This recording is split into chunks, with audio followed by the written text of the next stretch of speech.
Assalamualaikum. Malam ini saya ingin mengajak Anda semua mendengarkan sebuah dongeng, sebuah cerita yang, usianya mungkin lebih tua dari waktu itu sendiri. Ini adalah kisah tentang manusia pertama, Nabi Adam. Sebuah perjalanan yang saya saksikan langsung dari awal mula. Yuk kita mulai. Coba bayangin, jauh sebelum bumi yang kita kenal ini ada, sebuah firman agung sudah diucapkan. Kalimat ini bisa dibilang jadi semacam cetak biru untuk kita semua. Ini bukan tentang penciptaan biasa loh, tapi ini soal sebuah amanah. Ya, sebuah kepercayaan yang sangat besar yang akan diberikan pada pundak makhluk yang kelak akan sangat istimewa. Nah, kita masuk ke bagian pertama, anugerah dan ujian di sorga. Jadi, kisah ini tuh nggak dimulai di bumi yang penuh kerja keras ya. Awalnya justru di sorga, di tempat yang penuh ketenangan. Disinilah Nabi Adam pertama kali membuka matanya. Dan di sini jugalah pelajaran pertamanya dimulai. Saya ingat betul momen ini. Sungguh, kami semua, para malaikat, ditanya soal nama-nama benda. Dan, kami cuma bisa menjawab, Maha Suci Engkau. Kami nggak tahu apa-apa selain yang Engkau ajarkan. Tapi kemudian, giliran Adam. Dan subhanallah, dengan begitu mudahnya, ia menyebutkan semuanya. Itulah anugerah ilmu yang pertama, yang langsung membuatnya jadi begitu mulia. Nah, setelah Allah menunjukkan keistimewaan Adam dengan ilmunya itu, datanglah satu perintah. Perintah yang sangat penting. Perlu dicatat ya, ini bukan perintah untuk menyembah loh, tapi sebagai bentuk penghormatan. Penghormatan untuk makhluk baru yang luar biasa ini. Dan disinilah semuanya terbelah jadi dua. Kami para malaikat yang tercipta dari cahaya, kami langsung bersujud. Serentak.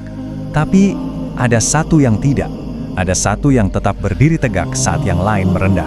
Ya, iblis. Saya seolah bisa mendengar apa yang ada di benaknya saat itu. Aku sujud padanya.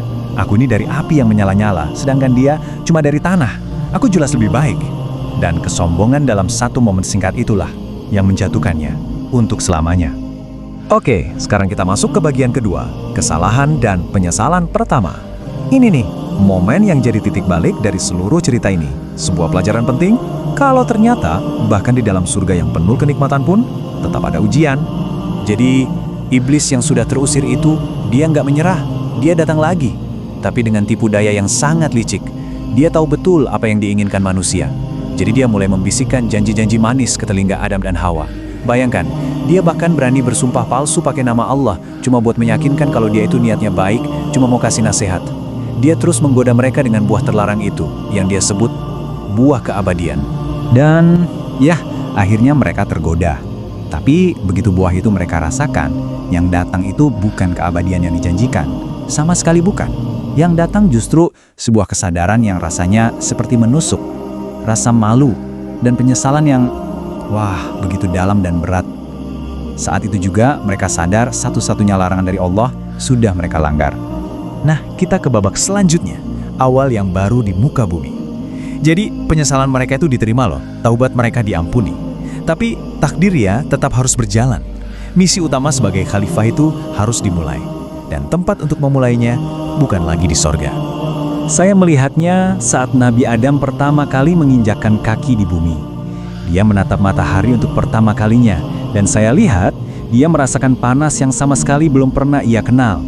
Bahkan tubuhnya yang tadinya tinggi menjulang, perlahan menyusut, seolah menyesuaikan diri dengan dunia yang baru ini. Semuanya terasa begitu asing dan sepi. Nah, di tengah kebingungan dan kesendiriannya itu, Allah pun mengutus saya. Kali ini peran saya bukan lagi cuma sekedar pembawa pesan, tapi sebagai guru dan mungkin bisa dibilang sebagai sahabat bagi manusia pertama di bumi.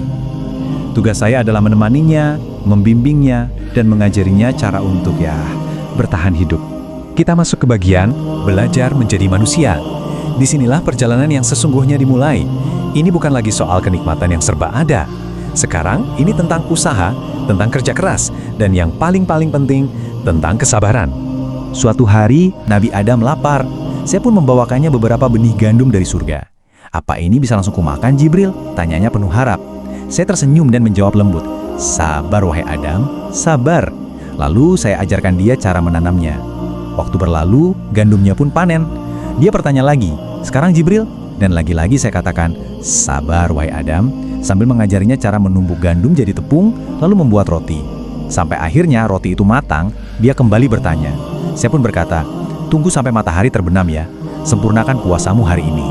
Dan itulah puasa pertama dan roti pertama yang pernah ada di bumi. Semuanya tentang sabar. Pelajarannya nggak berhenti di situ tentu saja. Saya membawakannya domba, juga dari surga. Saya ajarkan dia cara merawatnya, cara mencukur bulunya, lalu menenunnya jadi pakaian untuk pertama kalinya. Saya juga membawakan sapi untuk membantunya mengolah tanah yang keras. Perlahan, tapi pasti, Nabi Adam mulai belajar. Belajar untuk menyatu dengan alam dan merawat bumi ini. Nah, sampailah kita di bagian terakhir, hikmah dari sebuah perjalanan. Jadi, setelah semua kisah panjang ini, apa sih sebenarnya makna di baliknya? Pelajaran apa yang bisa kita ambil dari kisah ayah kita semua ini? Pelajaran pertama, dan mungkin yang paling utama, adalah tentang betapa luasnya rahmat Allah. Ketika Nabi Adam merasa begitu kecil, begitu sendirian, dan penuh sesal di bumi, Allah sendiri loh yang membisikkan kalimat-kalimat taubat ini ke dalam hatinya. Saya melihatnya dengan mata kepala saya sendiri, dengan air mata yang gak berhenti mengalir. Dia dan Hawa terus mengulang doa ini, lagi dan lagi. Ini bukti nyata kalau pintu ampunan itu gak akan pernah tertutup untuk hati yang tulus ingin kembali. Nah, ini pertanyaan penting. Banyak orang yang mungkin mikir, turunnya Nabi Adam ke bumi ini adalah hukuman kan? Hukuman atas kesalahannya di surga. Tapi coba deh, kita pikirkan lagi. Apa benar ini cuma sekedar cerita tentang hukuman? Atau jangan-jangan ini justru adalah awal dari tugas yang paling mulia, menjadi khalifah di bumi. Coba ingat lagi, kan dari awal Allah memang sudah menetapkan begitu. Jadi kesalahan di sorga itu bisa jadi adalah bagian dari proses pembelajaran. Bumi ini bukan penjara, bumi ini adalah arena, tempat di mana tugas mulia itu harus dijalankan. Tempat di mana kita semua bisa belajar, berjuang, dan mencari jalan untuk lebih dekat padanya dengan cara yang sama sekali berbeda. Jadi, inilah inti dari perjalanannya. Dan kalau kita renungkan, ini juga cerminan dari perjalanan kita semua kan? Kisah Nabi Adam ini adalah soal tanggung jawab kita untuk menjaga bumi. Soal rahmat pengampunan yang selalu terbuka setelah kita berbuat salah. Soal betapa pentingnya rasa sabar dalam setiap langkah. Dan yang terpenting, tentang rasa syukur. Karena justru dengan merasakan kehilangan dan perjuangan di bumi inilah, kita jadi benar-benar paham arti sesungguhnya dari sebuah nikmat. Semoga dongeng dari ayah kita semua ini bisa menenangkan hati dan memberi kita kekuatan